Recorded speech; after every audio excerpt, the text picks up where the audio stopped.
إن الحمد لله نحمده ونستعينه ونستغفره ونعوذ بالله من شرور أنفسنا ومن سيئات أعمالنا من يهده الله فلا مضل له ومن يضلل فلا هادي له أشهد أن لا إله إلا الله وحده لا شريك له وأشهد أن محمدا عبده ورسوله اللهم صل وسلم وبارك على نبينا محمد وعلى آله وصحبه ومن تبعهم بإحسان إلى يوم الدين أما بعد إخواني في الله rahimani wa rahimakumullah. Kita lanjutkan kajian kitab Ta'dhimus Sunnah. Sudah punya fotokopian semua? Kok ada yang bawa itu? Dan insyaallah materi sudah disebarkan kan insyaallah? Ya, barakallahu fiik. Baik, kita lanjutkan kajian kitab Ta'dhimus Sunnah. Terakhir kita membahas tentang amalan yang hancur, yang runtuh walaupun bukan karena murtad. Sebagian orang mengatakan amalan itu hancur karena murtad, karena syirik. Tetapi di sana ada pula amalan yang hancur oleh sebab-sebab yang lain. Dan telah kita bahas ayat-ayatnya sebagaimana dalam kitab kita disebutkan dalam hasyiah, dalam footnote halaman ke-13, yaitu salah satunya firman Allah dalam surah Al-Baqarah ayat 264. Allah berfirman, "Ya ayyuhalladzina amanu la tubtilu shadaqatikum bil manni wal adha."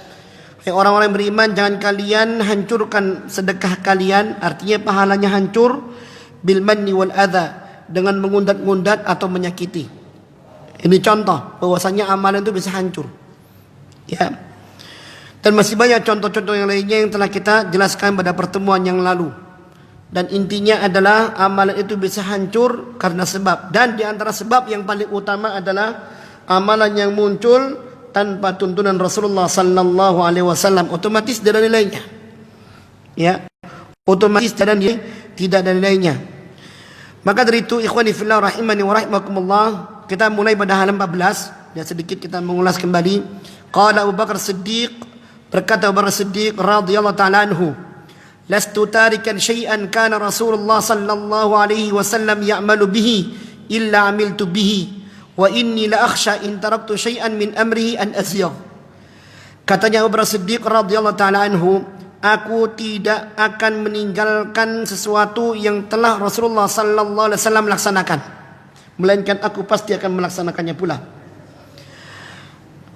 Wa inni la akhsha in taraktu syai'an, dan sungguh aku khawatir bila aku meninggalkan sesuatu min amri, dari perintahnya Rasulullah sallallahu alaihi wasallam, an azigh, aku akan tersesat. Maka dari itu Abu Bakar Siddiq, di antara perkara yang beliau jalankan dan itu diakui oleh Umar bin Khattab sampai beliau mengatakan, kalau seandainya bukan Abu Bakar Siddiq yang menjadi khalifah sepeninggal Rasulullah sallallahu alaihi wasallam, maka habis Islam itu. Tidak ada lagi Allah disembah. Masa 2 tahun pemerintahan Abu Bakar Siddiq benar-benar berkualitas. Awal kali beliau memegang tampuk pemerintahan sebagai khalifah, apa yang dilakukan? Memerangi orang-orang yang tidak mau membayar zakat. Terjadi prahara dalam negeri. Terjadi huru hara.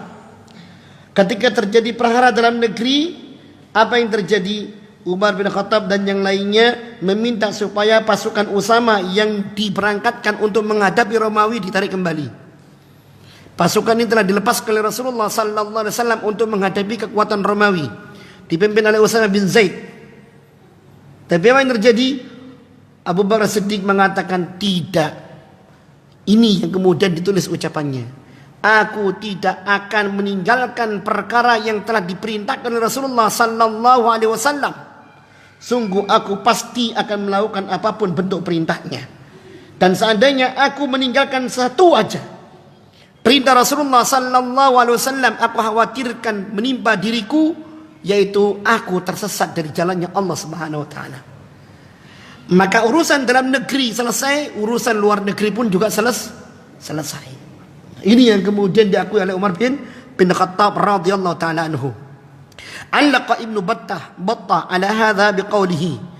Kata Imam Ibnu Battah mengomentari ucapan Umar bin Khattab ini, mengomentari ucapan Umar Siddiq ini, beliau mengatakan hadza ya ikhwani as-siddiqul akbar yatakhawwafu ala nafsi min az-zayg in huwa khalafa syai'an min amri nabiyhi sallallahu alaihi wasallam.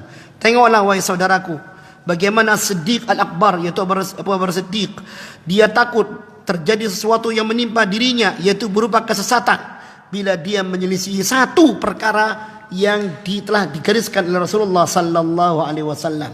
Satu saja beliau khawatir, apalagi kita. Ya. Seorang sahabat mulia, sahabat besar, satu beliau enggak berani untuk menyelisihinya. Kita bukan siapa-siapa dan tidak ada jaminan, ya. Banyak perkara yang datang dari Rasulullah sallallahu alaihi wasallam yang kita ternyata menyelisihi. Menjalankan sunnah separuh-separuh. Maka begitu kita banyak istighfar, ikhwan. Kita banyak istighfar kepada Allah Subhanahu wa taala. Ya, semoga Allah Subhanahu wa taala mengampuni kita semuanya dan meneguhkan perkara ini, yaitu keistiqomahan di atas tuntunan Rasulullah sallallahu alaihi wasallam. Sehingga kata beliau, فماذا عسى أن يكون من زمان أضحى أهله يستهزئ بنبيهم وبأوامره ويتباهون بمخالفته ويسخرون بسنته. Kata beliau, cobalah tengok bagaimana tentang satu zaman yang mana penduduk zaman tersebut telah berubah. Mereka yastahzi'una binabiyihim, merendahkan, mengkerdilkan kedudukan Nabi mereka, wa bimawaimirihi, dan merendahkan perintah-perintah Nabi mereka, wa yatabahuna bi mukhalafatihi, dan mereka berbangga-bangga di dalam menyelisih sunnah nabinya, ya, wa yaskharuna bi sunnati, dan merendahkan sunnah-sunnah nabinya. Zaman mana ini? Zaman kita. Banyak di antara manusia yang mengkerdilkan derajatnya Rasulullah sallallahu alaihi wasallam. Banyak pula di antara kita atau zaman kita ini orang-orang yang merendahkan sunnah Rasulullah sallallahu alaihi wasallam. Ya, banyak. Kita yang ngaji di sini cuma segelintir. Katakanlah satu masjid itu pun penuh, itu segelintir dibandingkan dengan mayoritas kaum muslimin yang masih jauh dengan sunnah Rasulullah sallallahu alaihi wasallam. Ya. Nas'alullah ismatan minaz zalal wa najatan min su'il amal. Kita mohon bertolong kepada Allah, penjagaan Allah minaz zalal, dari ketergelinciran, wa najatan min su'il amal, dan kita mohon keselamatan kepada Allah dari buruknya amal perbuatan. Qala Umar bin Abdul Aziz, berkata Umar bin Abdul Aziz. Siapa ini Umar bin Abdul Aziz? Khalifah, cicitnya Umar bin Khattab radhiyallahu ta'ala anhu. Beliau mengatakan, la ra'ya li ahadin ma'a sunnatin sannaha Rasulullah sallallahu alaihi wasallam. Dari sini tidak ada pendapat bagi seseorang bersamaan dengan adanya sunnah, yaitu tuntunan yang telah digariskan oleh Rasulullah Muhammad sallallahu alaihi wasallam. Maka dari itu, selama itu ada sunnah, maka minggir pendapat. Selama itu ada sunnah yang mengantarkan kita kepada suatu amalan, sebuah tuntunan, sebuah amal ibadah, maka berbagai macam pendapat minggir. Minggir. Cak, apa gak enak ngene wae, Cak? Enggak, ngene. Ya. Anu, enggak, ngene. Ya. Persis sebagaimana peristiwa yang terjadi di masanya Abu Bakar As-Siddiq. Kokoh beliau. Khalifah, apa enggak sebaiknya begini. Prahara dalam negeri demikian besar, banyak orang murtad, akan terjadi perang saudara. Apa tidak sebaiknya pasukan Usama kita tarik? La, tidak. Urusan luar negeri biar Usama yang menyelesaikan, karena telah diutus oleh Rasulullah SAW. Urusan dalam negeri kita. Maka Usama diminta oleh Abu Bakar Siddiq, tolong Umar tarik kembali ke sini. Dipanggil Umar, dan Umar kemudian sudah enggak jadi berangkat untuk mendampingi Abu Bakar As-Siddiq. Selesai, beres urusan. Kenapa? Mengikuti tuntunan Rasulullah sallallahu alaihi wasallam. Maka dari itu, selama seorang itu di atas sunnah, selamat. Dan selama orang itu selain dengan sunnah atau menyelisih sunnah, tidak ada jaminan selamat. Dalam kitab sebelumnya, kita telah mendapatkan penjabaran dari para ulama. As-sunnah safinatun Nuh. Sunnah itu adalah ibarat kapalnya Nabi Nuh. Man rakibaha naja. Siapa yang menaikinya dia selamat. Wa man tarakaha ghariqa. Siapa meninggalkannya dia tenggelam. Tenggelam dalam apa? Tentunya dalam zaman fitnah yang tidak bisa dibendung bentuknya. Ya. Kita lihat lagi. Wa an Abi Qilabah qala, kata Abu Qilabah, dia berkata, idza haddathta ar-rajula bisunnah, bila haddathta ar-rajula bisunnah, bila engkau menyampaikan kepada seorang tentang sunnah, faqala, lalu dia menjawab, da'na min hadza wa hati kitab Allah. Sudah, kita enggak perlu bahas sunnah. Sebaiknya kita kembali pada Al-Quran. Apa kata beliau? Kata Abu Qilabah ini, fa'lam annahu dhallun. Ketahuilah sesungguhnya orang itu telah tersesat. Bagaimana mungkin seorang muslim melaksanakan Islamnya dengan hanya Al-Quran saja tanpa tuntunan Rasulullah SAW? Ada perintah salat dalam Quran, tetapi bagaimana praktek salatnya? Sunnah yang menjelaskan. Ada perintah zakat di dalam Quran, tetapi bagaimana perincian zakatnya? Ada dalam sunnah Rasulullah sallallahu alaihi wasallam. Ada perintah haji dan sebagainya, yang itu jelas-jelas kedudukan perintahnya di dalam Al-Quran, tetapi perinciannya tidak ada kecuali pada sunnah Rasulullah sallallahu alaihi wasallam. Maka bila ada orang mengatakan, sudah kita nggak perlu bahas hadis lu, kan ada yang mungkar, ada yang dhaif, ada yang maudhu, ya. Kalau ada yang hasan dan sahih, ya oke. Tapi kan juga ada yang lainnya. Sebaiknya kita dengan Al-Quran. Kata Abu Qilabah, fa'lam annahu dhal. Ketahuilah orang itu adalah orang yang tersesat. Dahulu ada gerakan ingkarus sunnah. Tidak tahu sekarang. Kalau di dunia, pembahasan para ulama mengatakan Quraniyun, orang-orang yang hanya mencukupkan diri mereka dengan Al-Quran. Dan sampai sekarang masih ada. Ya. Sampai sekarang masih ada. Perang di YouTube, perang di medsos demikian keras tentang kelompok itu yang kemudian takzir oleh para ulama. Dan ketika mereka masih ada, berarti jaringannya ada. Dan ketika jaringannya ada, berarti di situ jaringan terstruktur dan bisa dimasuk dalam kurikulum yang kemudian tanpa disadari orang yang belajar dengan mereka dikira ini tuntunan yang benar. Alhamdulillah Allah menyelamatkan kita. Ya, alhamdulillah Allah menyelamatkan kita. Dan seharusnya kita sadar bahwasanya doa di dalam Al-Quranul Karim yang kita baca dalam salat, ihdinas siratal mustaqim, tunjukkan kami jalan yang lurus ya Allah. Para ulama tafsir menyebutkan jalan yang lurus itu adalah Rasulullah Muhammad sallallahu alaihi wasallam dengan sunnahnya. Ini yang harus kita ambil, ini yang harus kita lalui. Tayyib. Kemudian wa'allaqa adz-Dzahabi 'ala hadza biqaulihi. Apa yang disebutkan oleh Abu Qilabah ditaklek lagi, dikomentari lagi, dijelaskan lagi oleh Al-Imam Az-Zahabi dengan ucapan beliau, wa idza ra'aital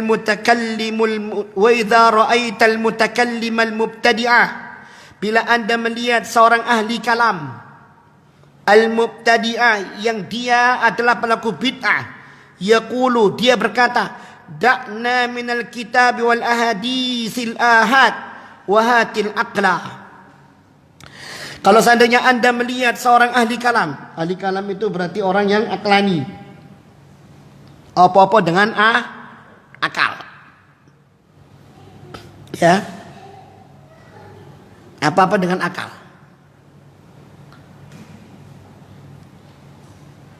Dan sampai sekarang orang seperti ini ada.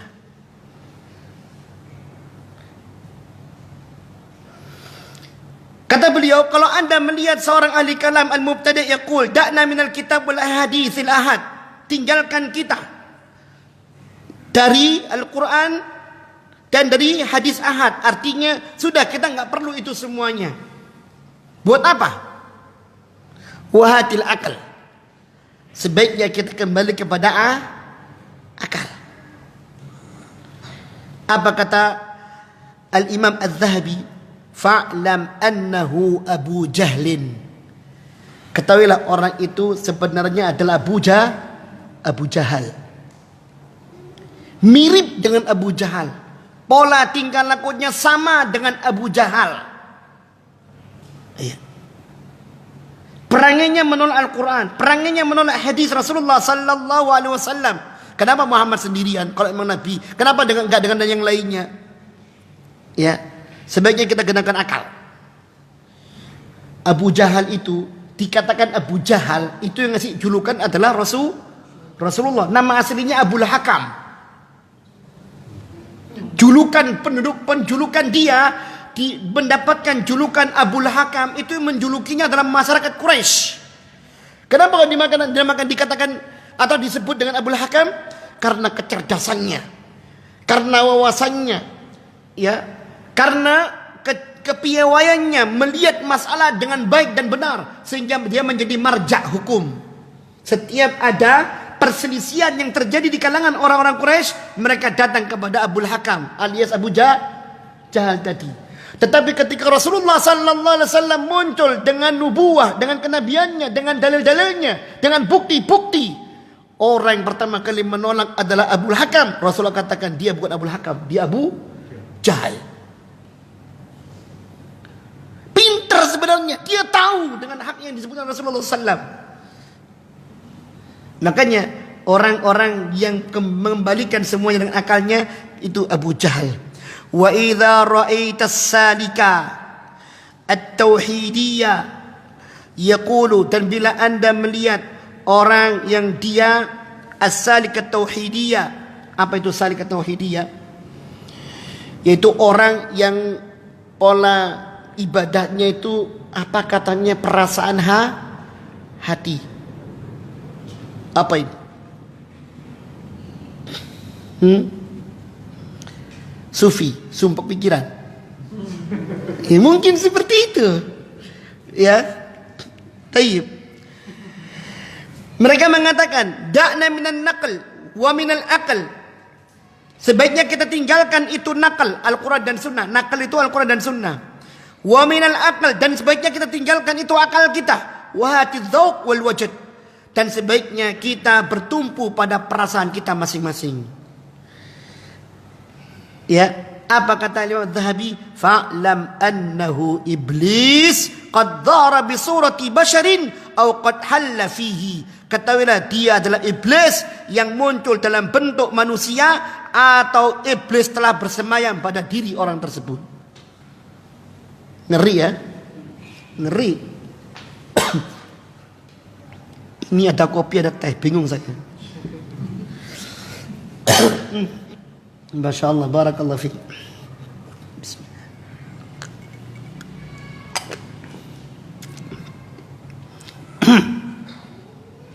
Ada nggak seperti itu? Ada. Kalau kita lihat amalan seorang yang menyelisih sunnah, kita tanya pada mereka, kok begitu mas amalannya? Yang penting kan hati saya ikhlas. Dan saya merasakan nikmat dengan ibadah ini. Baik. Ada nggak seperti itu? Ada. Banyak. Anda cari di YouTube banyak. Sampai tripping dia. Ya. Anda cari di YouTube banyak sampai tripping. Tahu tripping? Pernah tripping? Na'udzubillahi min dzalik. Fa in jannabta minhu fahrub fa in jabunta minhu fahrub wa illa fasra'hu wabruk ala sadrihi waqra alaihi ayatul kursi wahniqhu. Kata beliau lagi, dan bila dia mendekat kepadamu, larilah engkau. Atau kalau tidak, maka peting dia. Tahu peting? Pegang krek, dibanding. Tahu dipeting? Ya dipeting. Ya apa ya dipeting kan? Saya nggak ngerti menjelaskannya dalam bahasa Indonesia. Ya bahasanya Jawaan lah. Dipeting, tahu dipeting? Cekel kepalanya, gulunya, kek. Ya, dikunci sudah wis. Ya, peting. Wabruk ala sadrihi. Tindihlah dadanya. Tindilah dadanya. Bisa dengan dengkul, ya. Ini omongannya ulama, ini bukan saya loh. Kalau mau praktekkan lihat dulu. Ya. Waqra alaihi ayat al-kursi. Bacakan padanya ayat kursi, wahniqhu, cekik dia. Ustaz prakteknya gimana? Yombo. Inti dari pesan ini semuanya ikhwan. Apa itu? Lihat betapa banyaknya orang-orang yang merendahkan sunnah dengan pola masing-masingnya. Ada yang merendahkan sunnah dengan gaya akalnya. Ada yang merendahkan sunnah dengan perasaan hatinya. Ada yang merendahkan sunnah dengan apa? Ya, dengan kitabullah. Ya, wes gak perlu sunnah, yang penting Al-Quran. Semua ini adalah amalan sesat yang harus kita waspadai. Na'udzubillah wa na'udzubillah. Wa qala Syafi'i, berkata Imam Syafi'i rahimahullah ta'ala, akhbarani Abu Hanifah bin Sammak bin Fadl Asy-Syihabi qala, telah bercerita kepadaku Abu Hanifah bin Sammak bin Fadl Asy-Syihabi. Dia berkata, haddatsani ibnu Abi Dhi'bin anil Muqri an Abi Shuraih al-Ka'bi anna Nabi sallallahu alaihi wasallam amal fath anna Nabi sallallahu alaihi wasallam qala amal fath. Intinya bahwasanya Rasulullah sallallahu alaihi wasallam telah bersabda pada hari ketika penaklukan kota Mekah, man qutila lahu qatilun fahuwa yukhayyiru an-nadharain in ahabba akhadha al-aqla wa in ahabba falahu qudun. Apa maksudnya ini? In qutilahu qatil fahuwa yukhayyar an-nadharain. Bila ada orang yang terbunuh, maka baginya ada dua pilihan. In ahabba akhadha al-aqla wa in ahabba falahu qudun. Ini dulu pernah saya jelaskan di mana ya? Enggak, ya jelas di masjid, tak mungkin di masjid.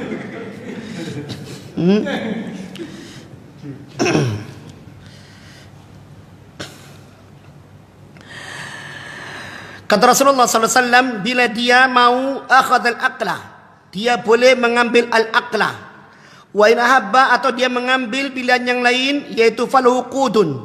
Dia mendapatkan qud. Apa itu aqlah, apa itu qud? Ini permasalahannya. Qala Abu Hanifah, berkata Abu Hanifah, faqultu li Abi Dhi'bin, aku berkata pada Abu Dhi'bin, atakhudhu bihadha ya Abul Harith, apakah anda mengambil pendapat ini ya Abul Harith? Fadaraba sadri wa saha alayya siyahan kathiran wa nala minni wa qala uhaddithuka an Rasulillahi sallallahu alaihi wasallam wa taqul ta'khudhu bihi. Na'am akhudhu bihi wa dhalika al-fardu alayya wa ala man sami'ahu. Inna Allah ikhtara Muhammadan minan nasi fahadahum bihi wa ala yadayhi wa ikhtara lahum ma ikhtara lahu wa ala lisanihi fa ala al-khalqi an yattabi'uhu ta'i'ina aw dakhirina la makhraj limuslim dhalik. Nah, kata Abu Hanifah yang mendengar hadis ini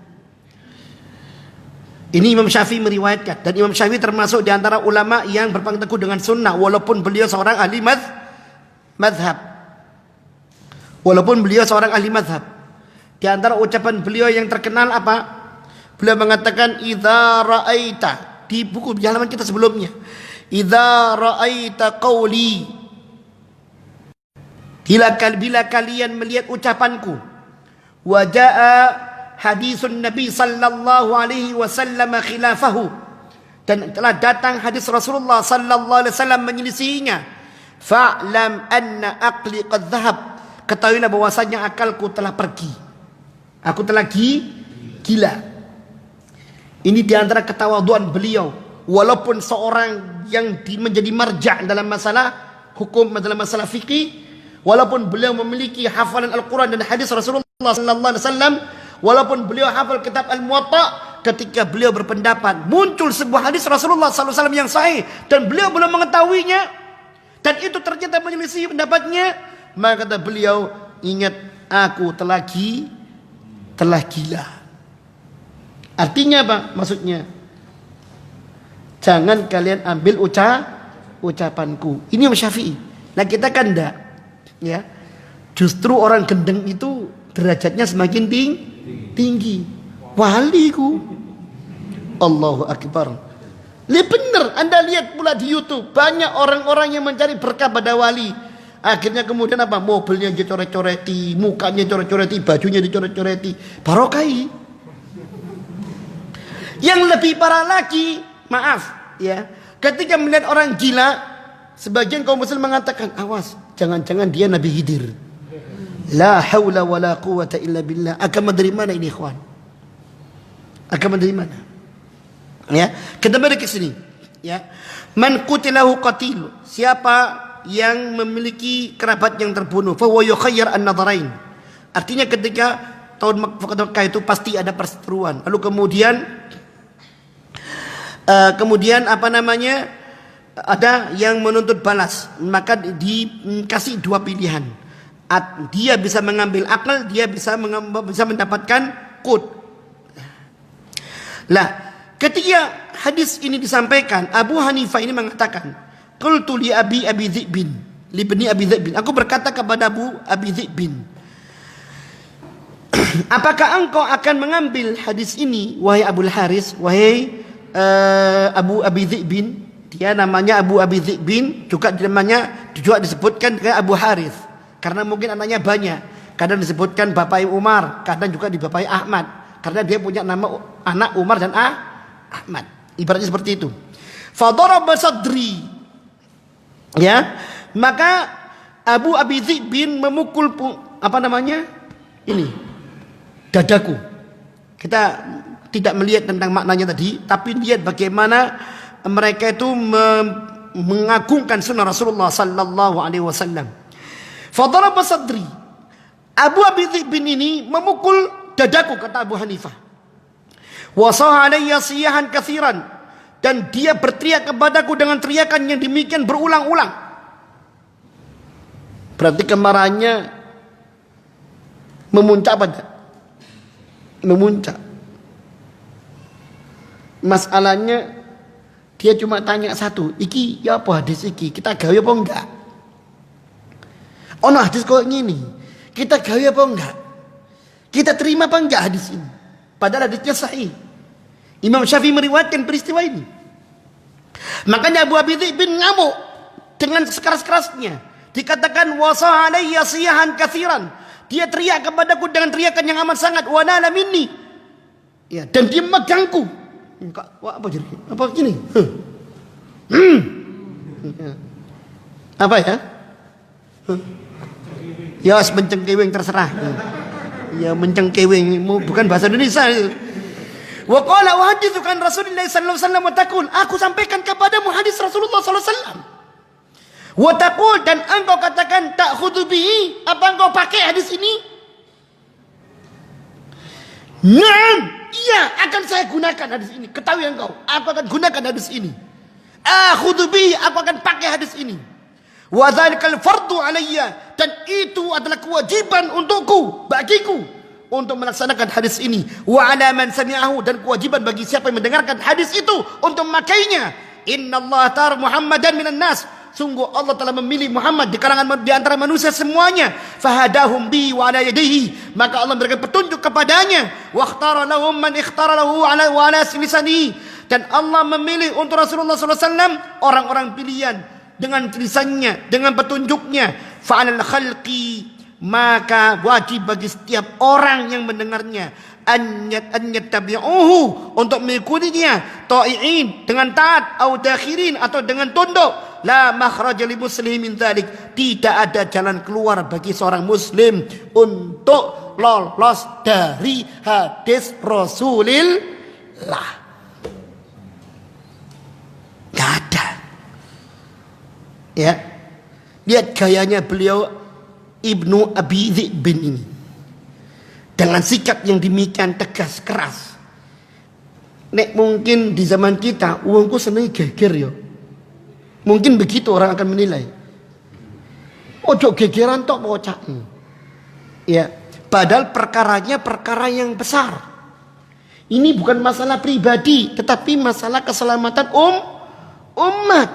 Antum lihat bagaimana ulama itu mereka bersikuku dan bertindak keras kepada orang-orang yang masih bimbang dengan sunnah Rasulullah SAW, agar mereka tidak bimbang terhadap sunnah Rasulullah SAW. Ya. Qala wa ma sakata hatta tamannaitu an yaskut. Katanya Abu Hanifah, ya, yang menceritakan kisah yang terjadi padanya dari Abu Abi Dhi'bin ini, dia tidak berhenti dan sungguh aku berkeinginan wis cukup mendeko. Ojo diulang-ulang, mendeko. Tapi Abu Abi Dhi'bin terus mengingatkan Abu Hanifah agar betul-betul memegang hadis Rasulullah sallallahu alaihi wasallam tersebut. Qala Syafi'i, kata Imam Syafi'i lagi, ajma'al muslimuna ala anna man istabana lahu sunnatu Rasulillah sallallahu alaihi wasallam lam yahillu lahu an yad'aha liqauli ahadin. Kata Rasulullah sallallahu alaihi wasallam, barang siapa yang telah jelas baginya sunnah Rasulullah sallallahu alaihi wasallam, lam yahilla lahu, maka tidak halal baginya an yad'aha, untuk meninggalkan sunnah tersebut, meninggalkan hadis tersebut, liqauli ahadin, lantaran mengikuti ucapan seseorang. Enggak boleh. Selama hadis itu sahih, maka selama itu harus diikuti. Tidak boleh dia berpaling kepada ucapan seorang. Dan sudah kita jelaskan bagaimana sikap yang terjadi, yang dimunculkan oleh Umar bin Khattab gara-gara ada seorang di kalangan kaum muslimin yang berseteru dengan salah seorang saudaranya. Ini dijelaskan dalam kitab Tauhid. Anda kalau baca kitab Tauhid, ya, akan ketemu dengan kisah ini. Dua orang berseteru. Maka yang orang pertama mengajak, oke, kalau gitu kita ke Rasulullah aja, ya, agar masalah ini diselesaikan. Temannya enggak mau, enggak, jangan ke Rasulullah, sebaiknya kita kepada Fulan bin Fulan. Ternyata Fulan bin Fulan itu adalah tokoh Yahudi. Ya, kenapa kok dia kepingin kepada tokoh Yahudi? Karena tokoh Yahudi ini mau menerima riswah. Apa itu riswah? Sogoan. Wani piro cak? Nah, itu wani. Ya. Gak setuju yang pertama ini. Akhirnya kemudian modun derajat, tidak ke Rasulullah, tidak ke orang Yahudi itu. Mereka sepakat kalau gitu ayo ke Umar bin Khattab. Ya wis, ke Umar. Datang ke Umar bin Khattab. Kata orang pertama yang tadi mengajak kepada Rasulullah SAW, dia bercerita ke Umar bin Khattab, wahai Umar, telah terjadi peristiwa antara kami begini. Yang itu telah menyebabkan perselisihan kami yang sangat keras. Saya mengajak dia kepada Rasulullah SAW, tapi dia enggak mau. Dia meminta saya untuk datang kepada Fulan bin Fulan, seorang tokoh Yahudi. Saya enggak mau. Akhirnya setelah panjang lebar, akhirnya kami sepakat datang kepadamu. Bagaimana pendapatmu tentang perkara yang ada pada kami ini? Umar sudah mukanya sudah beda kepada orang kedua. Hal sahha ma yaqulu sahibuk? Bener enggak omongin kancamu iki? Kata orang yang kedua yang ingin kepada orang Yahudi tadi, benar apa yang diomongkannya. Ya, belum diputuskan, Umar langsung menguruskan pedangnya, dipenggal lehernya orang ini. Gedal, mati. Ini ulo marani gepuk. Ya sigi. Ya. Kenapa? Ya gimana ada iman pada hatinya kalau dia lebih mengunggulkan ucapan seorang daripada ucapan Rasulullah SAW. Ini bukan orang Muslim, ini orang munafik. Makanya Rasulullah SAW nggak menghukum Umar atas peristiwa itu. Ya, ini dibahas dalam kitab Tauhid. Dibahas nggak kitab Tauhid di sini? Ada, alhamdulillah. Maka dia Imam Syafi'i, ajma'al muslimun, para ulama telah sepakat, anna man istabana lahu sunnatu Rasulillah sallallahu alaihi wasallam, barang siapa yang telah jelas baginya sunnah Rasulullah sallallahu alaihi wasallam, maka dia tidak halal baginya untuk meninggalkannya karena mengikuti ucapan seorang. Enggak boleh. Harus tinggalkan ucapan seorang ini dan kembali kepada ucapan Rasulullah Muhammad sallallahu alaihi wasallam. Ya. Tidak peduli siapapun orangnya, doktor, profesor dan yang lainnya, atau mursyid sekalipun. Banyak di antara kaum muslimin meninggalkan ucapan Rasulullah dan memakai ucapan mursyid. Siapa itu mursyid? Tahu mursyid?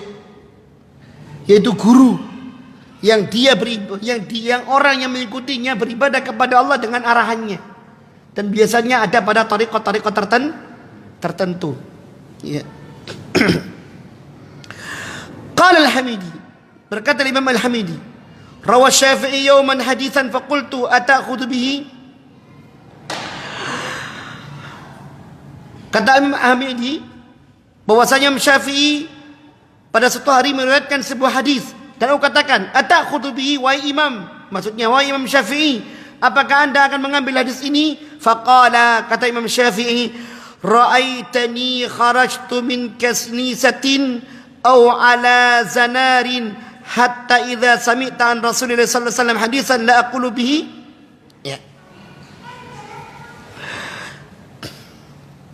Engkau melihatku, aku keluar dari gereja atau keluar dari zinar, kemudian engkau mendengar dari Rasulullah sallallahu alaihi wasallam hadis la aqulu bihi, lalu kemudian aku enggak mengatakannya.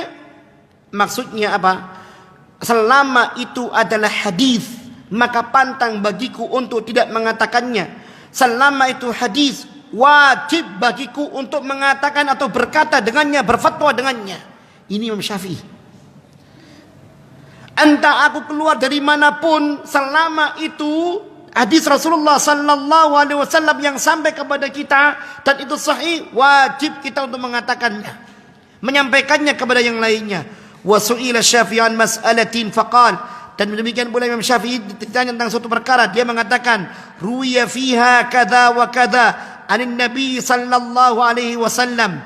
Kata Imam Syafi'i, telah diriwayatkan tentang masalah ini dari Rasulullah sallallahu alaihi wasallam begini dan begitu.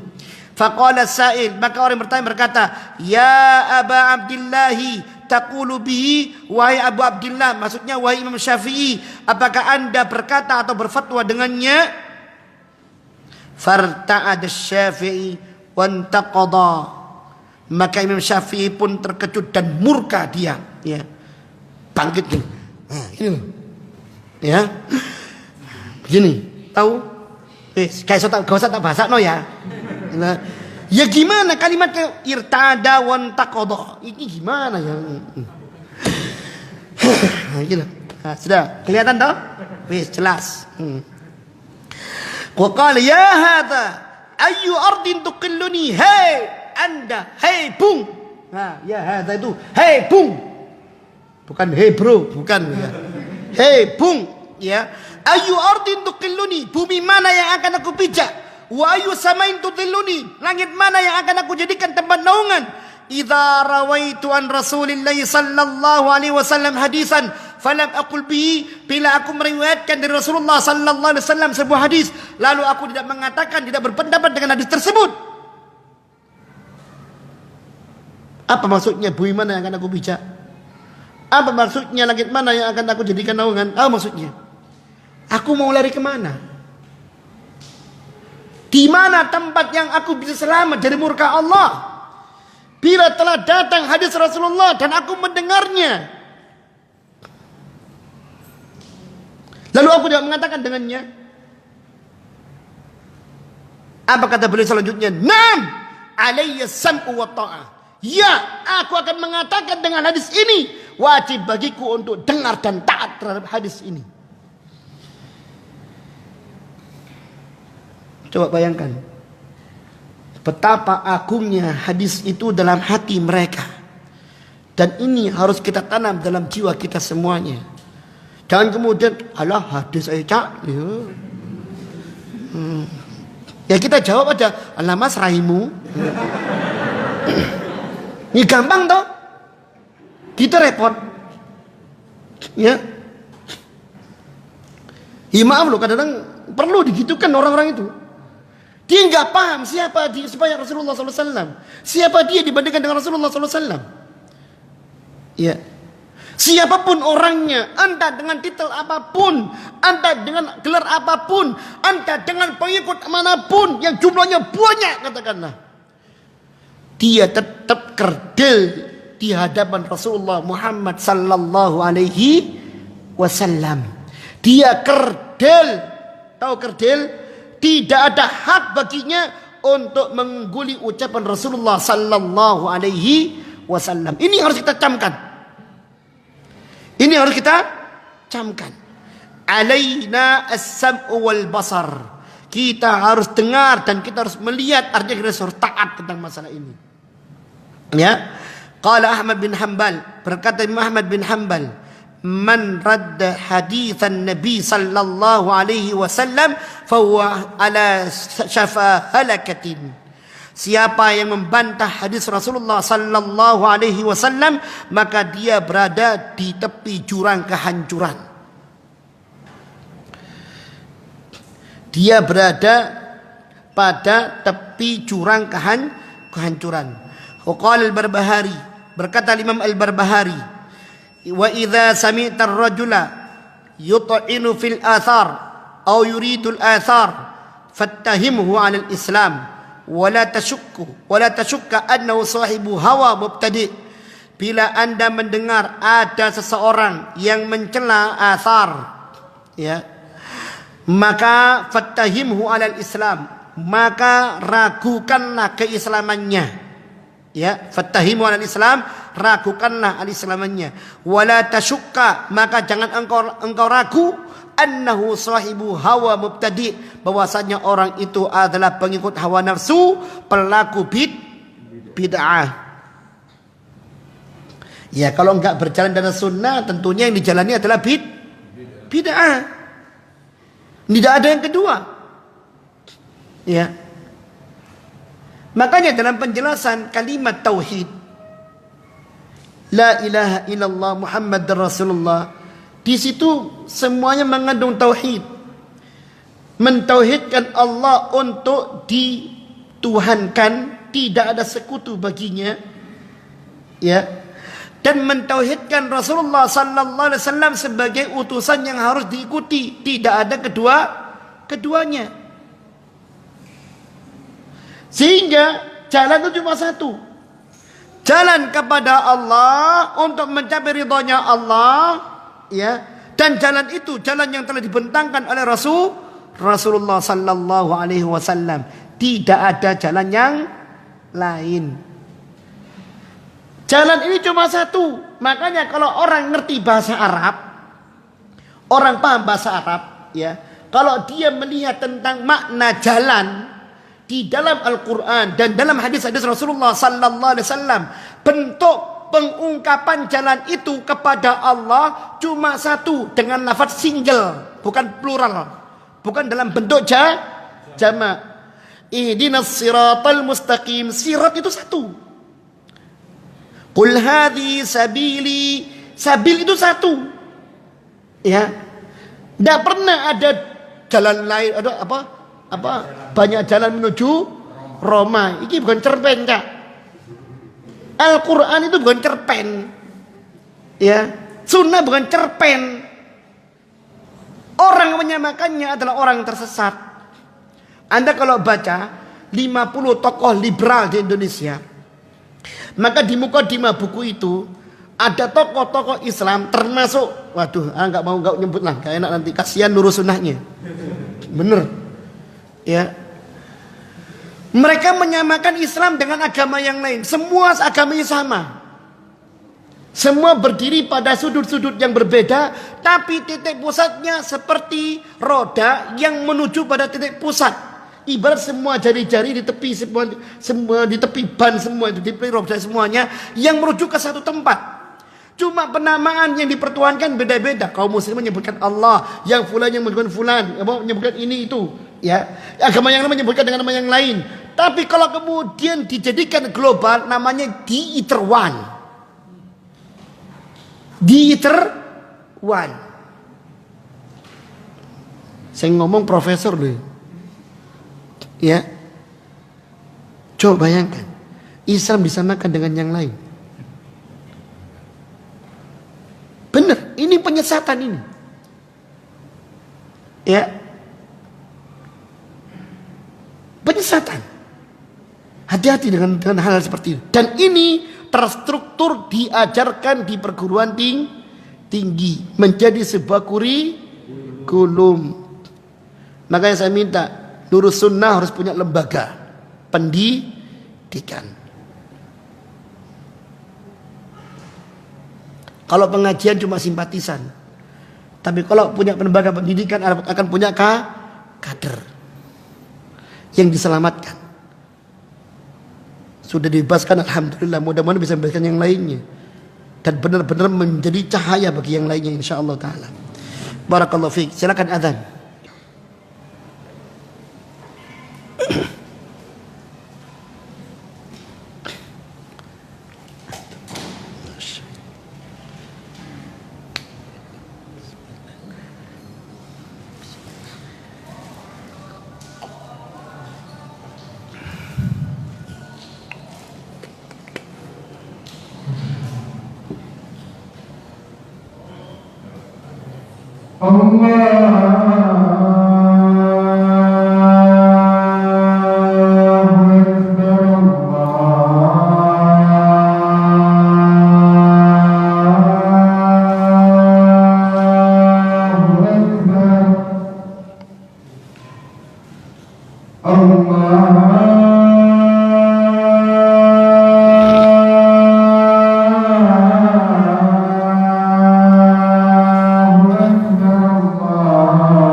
Kita lanjut.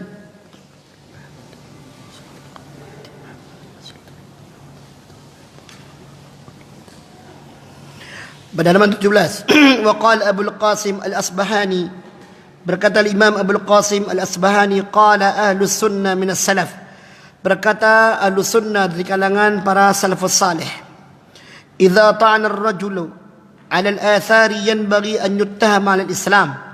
Bila ada seorang yang dia mencela, menohok athar, athar itu artinya sunnah. Athar itu lebih luas cakupannya dari sunnah. Kalau sunnah lebih pada tuntunan Rasulullah SAW atau hadis. Athar itu bisa mencakup hadis, bisa mencakup perbuatan sahabat atau tabi'in. Ya. Dan apa yang dilakukan oleh mereka, para ulama-ulama salaf itu mengakomodir sebagai bagian tuntunan. Makanya kata Imam Sufyan Ats-Tsauri, min alamati ahlil bid'ah, di antara tanda ahlul bid'ah itu yang nampak adalah al-waqi'atu fi ahlil athar. Mereka suka mencela ahlul athar. Siapa itu ahlul athar? Ahlus sunnah. Orang yang ketika menyampaikan Islam, dia selalu mengatakan qala Allah, Allah berfirman. Qala Rasulullah, Rasulullah bersabda. Qala as-sahabah, para sahabat menyatakan. Wa qala tabi'in, para tabi'in menjelaskan. Itu. Ya, ini ahlul athar namanya. Dan mereka adalah sunnah. Dan tanda ahlul bid'ah, kata al-Imam Sufyan Ats-Tsauri, al-waqi'atu fi ahlil athar, selalu mencela menohok ahlul athar. Ya. Ya, dengan kalimat-kalimatnya. Ya, dengan kalimat-kalimat celaan mereka. Wong zaman unta ditiru. Hai, ini. Wong zaman unta ditiru. Itu kalimat-kalimat mereka. Untuk kemudian menjauhkan kita dari sunnah, dari athar. Ya. Kalau kita nggak paham perkara yang dibicarakan, kita hanyut. Ikhwan, di dalam berislam, semakin kita mengkerucutkan kepada sumbernya, maka semakin selamat. Di dalam masalah duniawi, muamalah yang tidak ada hubungannya dengan masalah konten agama ini, kita berinovasi, maka semakin selamat. Berbeda masalahnya. Ya. Di dalam masalah dunia, wa fi kulli yawmin yuqaddimul ilmu jadidan. Diungkapkan seperti itu. Setiap hari, ya, inovasi itu enggak berhenti. Dan orang yang selamat adalah orang yang memakai teknologi yang paling terkini. Tetapi di dalam kita berkeyakinan, di dalam kita membangun akidah, di dalam kita membangun ibadah, berislam, maka nggak bisa konsep ini kita pakai. Yang paling benar adalah kita mengkerucutkan pemahaman kita kepada pemahaman para sahabat atau salafus saleh. Ya. Ustaz, tak mungkin kita sampai ke sana. Kita harus belajar dari ustaz kita ke ustaz kita, ustaz kita ke ustaz kita, gurunya ke gurunya, gurunya. Pertanyaan kita, apakah tidak terjadi pembiasan? Kalau kita kemudian gak melihat hadis, wes apa jadi guru kita ini? Ya. Sebuah ilustrasi sangat luar biasa. Zaman Rasulullah sallallahu alaihi wasallam diutus, apakah Rasulullah menemui umat yang baru yang belum mengenal Allah? Saya mau tanya. Apa ketika Rasulullah diutus di masyarakat jahiliyah, di masyarakat Mekah, Rasulullah mendapati umat yang baru atau umat yang telah mengenal Allah? Sudah mengenal Allah. Artinya mereka adalah masyarakat yang juga mendapatkan bimbingan dari para pendahulu-pendahulunya. Di antara mereka ada yang memakai kitabnya Nabi Isa. Ya. Bahkan di antara kita ada yang terus mewarisi sebagian ajarannya Nabi Ibrahim. Haji, umrah itu tuntunan Nabi Ibrahim. Mereka mengagungkan Allah tapi mengalami penyimpangan. Itu artinya ketika Nabi sudah tidak ada, kemudian diganti dengan ulama-ulama di zaman-zaman tersebut, maka tidak ada jaminan keselamatan. Buktinya ketika Nabi Isa jaraknya 500 tahun dengan Rasulullah sallallahu alaihi wasallam. Jaraknya 500 tahun dengan Rasulullah sallallahu alaihi wasallam. Generasi-generasi yang mewarisi ajarannya Nabi Isa tidak bisa menjaga kelestarian agama Nabi Isa, sehingga Allah menurunkan Rasulullah Muhammad sallallahu alaihi wasallam. Apalagi dengan zaman kita sekarang ini 1500 tahun. Lewang sekarang ini loh, kalau kita belajar sejarah perjuangan bangsa Indonesia, sudah 100 tahun? Belum. Berapa tahun?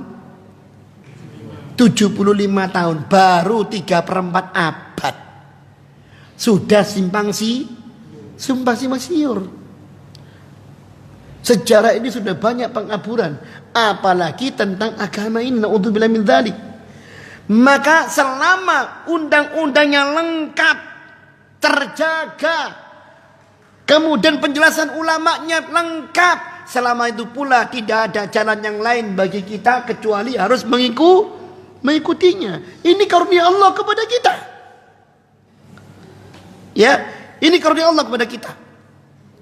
Maka dari itu kata para ulama, idza ta'ana ar-rajulu 'ala al-athar, bila ada orang yang mencela athar, yang bagi an yutama al-Islam, wajib diragukan Islamnya. Iki buku didik wong Islam iki. Didik wong Islam iki. Begitu. Lah kalau sudah seperti itu, jangan belajar di sana. Qala Muhammad bin Yahya Az-Zahabi, sami'tu Yahya bin Yahya, yakni Abu Zakaria At-Tamimi An-Nisaburi, ya, yaitu Imam Abu Yahya At-Tamimi An-Nisaburi, seorang ulama di negeri Nisabur, negerinya Imam Muslim.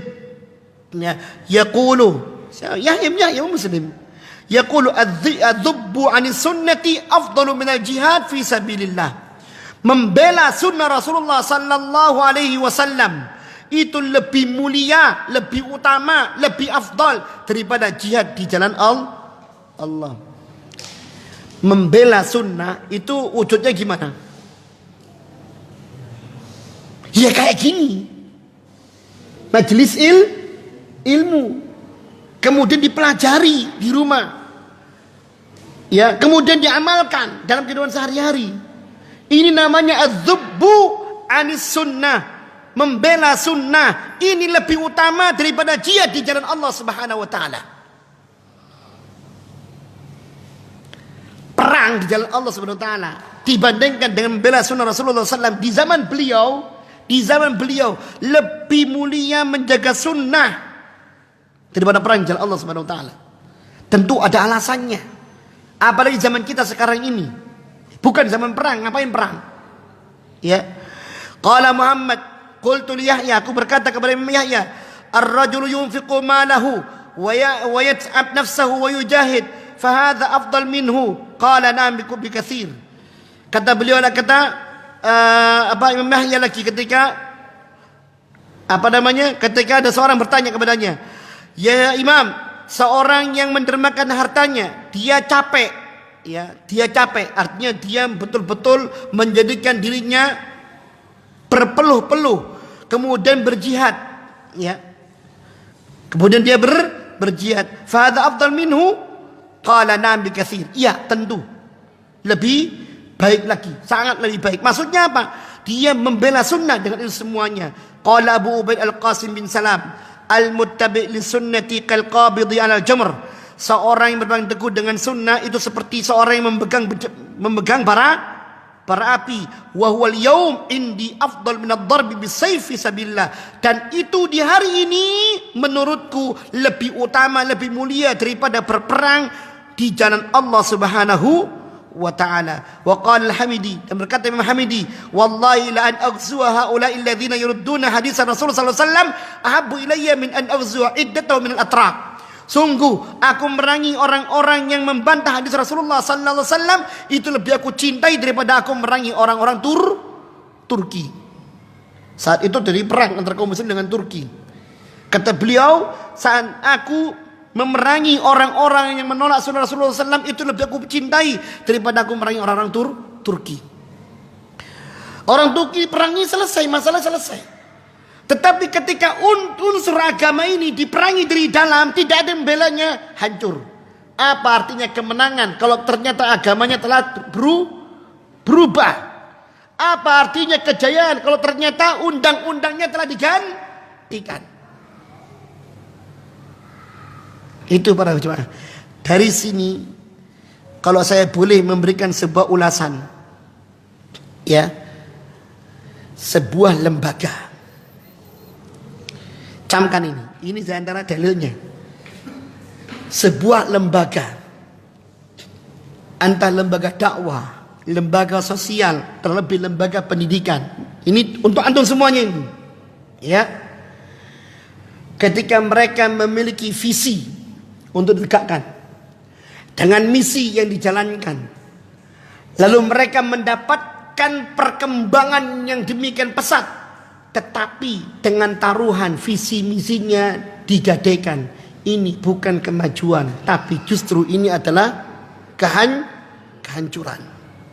Anda telah menukar identitas idealisme Anda dengan dunia yang tidak ada arahnya. Camkan itu. Sebuah lembaga, andai kata dia maju, wah masya Allah gedungnya bertingkat dan yang lainnya, fasilitas lengkap.